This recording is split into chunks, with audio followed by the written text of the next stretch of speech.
vient Noël, je ne sais ce qui pousse les gens qui font profession d'écrire à penser à ceux qui, ce jour-là, travaillent comme ils le font tous les jours. Et parmi ceux-là, il en est qui ont une place à part, les marins.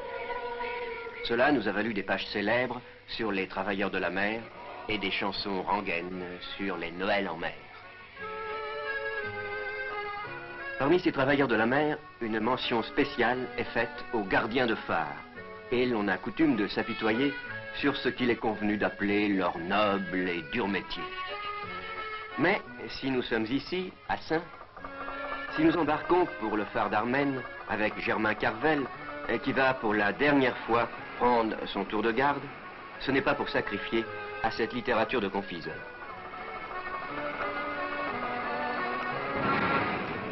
C'est pour aller retrouver un jeune homme de 20 ans. Mais nous n'y sommes pas encore. 10 kilomètres séparent l'île de Saint du phare d'Armen.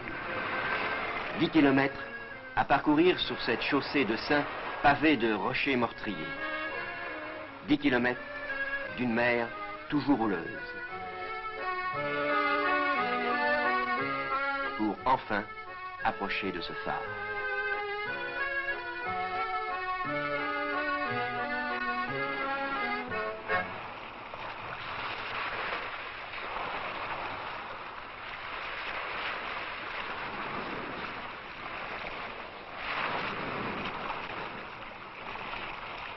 Et pour pénétrer à Armen, il n'y a qu'un moyen, les cordes.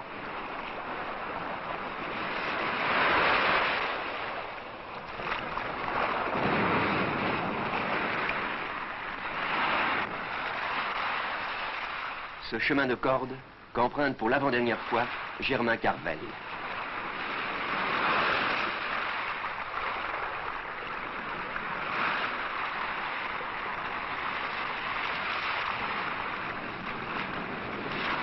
Germain Carvel qui retrouve son compagnon, ce jeune homme à lunettes que l'on verrait plus facilement assis sur les bancs d'un amphithéâtre de la Sorbonne, ici, dans ce phare, isolé de tout.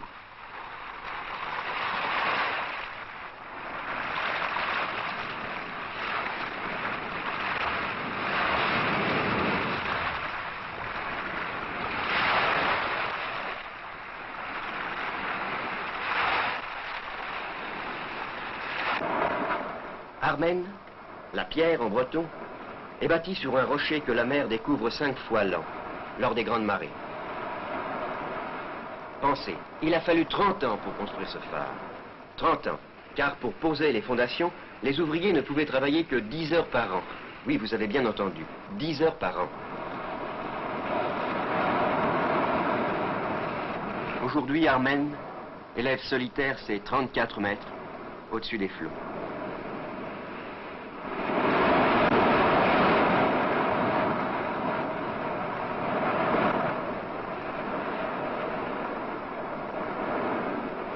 Solitaires comme le sont ces deux hommes qui vont rester presque un mois sans voir le moindre de leurs semblables.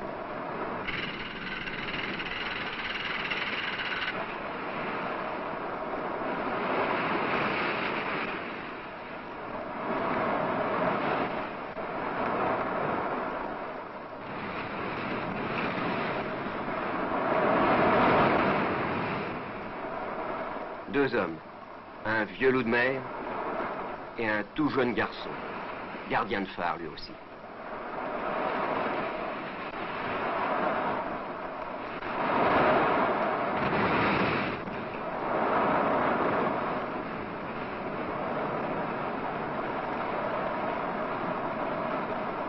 Et ce tout jeune garçon s'appelle Jean-Pierre Abraham. Je ne sais pas, il me semble que j'avais l'impression que ma vie se passait sans moi. À mon insu, si bien que j'ai décidé un beau jour, enfin, de changer. J'ai vu Armen, je suis passé par là en bateau, assez loin d'ailleurs. Et puis tout d'un coup, j'ai décidé de venir là. J'avais trouvé vraiment mon lieu. Je crois que c'est ce qu'il faut, j'ai l'impression que c'est ce qu'il faut chercher. Trouver le lieu où on puisse devenir soi-même, s'épanouir, être à sa place, être bien dans sa peau. Pour moi, il n'a jamais été question de choisir entre plusieurs phares, c'était cet Armen que j'ai vu le premier, et puis c'est le seul qui m'intéressait. Et je pense que quand je serai fatigué d'ici, je n'essayerai pas d'aller dans un autre phare, ce sera fini, quoi. Ce qui n'est pas certainement pour demain, d'ailleurs.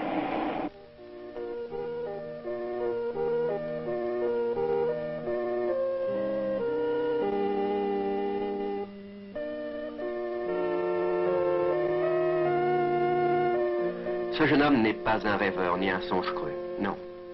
Quelques jours après notre passage à Armen, Jean-Pierre Abraham nous a écrit. Voici, et je cite, mot à mot, un passage de sa lettre. Quand on vit dans un phare, il faut éviter le moindre faux pas, car ensuite, seul avec soi-même, on s'en souvient et il pèse. C'est ce qui m'est arrivé. Je suis assez mécontent en repensant à ce que j'ai dit devant la caméra.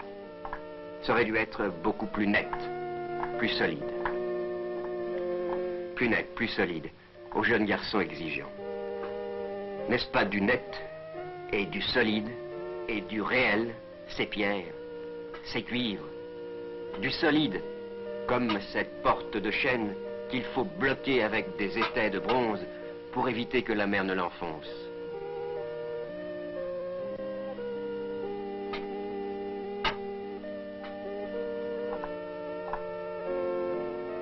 Du solide, votre compagnon Germain Carvel, qui fait ce métier depuis 20 ans.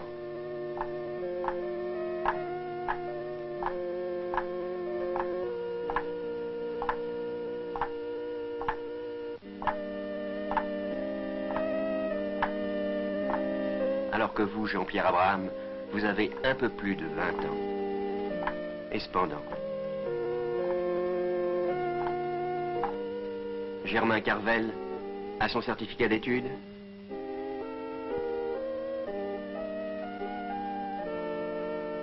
Jean-Pierre Abraham, une licence de lettres et une licence de philosophie.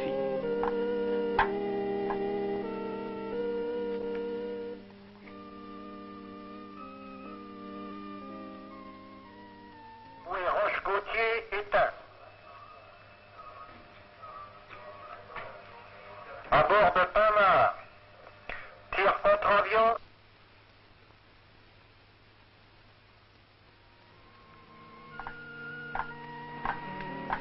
Et tous les deux, Germain Carvel, fils de marin, petit-fils de marin, Jean-Pierre Abraham, fils de bourgeois, son père est chirurgien dentiste à Hennebon, font le même métier.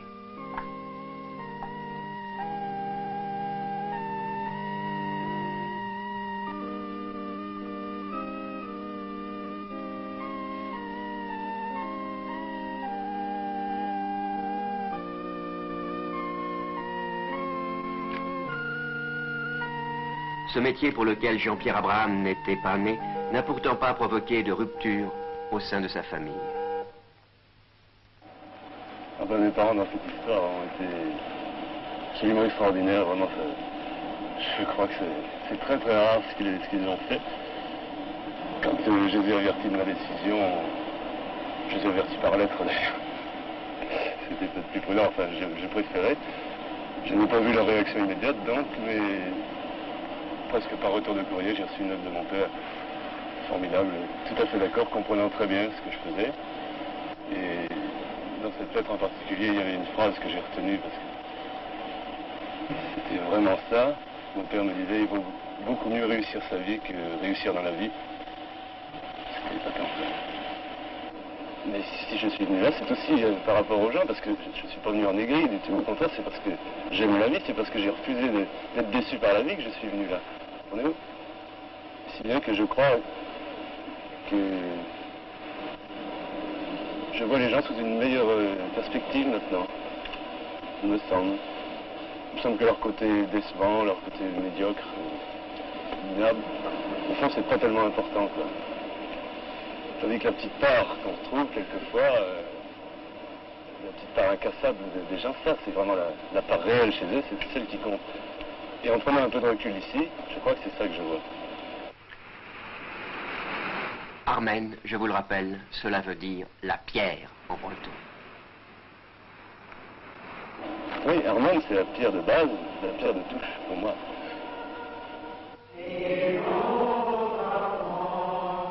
Permettez-moi, Jean-Pierre Abraham, en guise de conclusion, de reprendre l'une de vos phrases.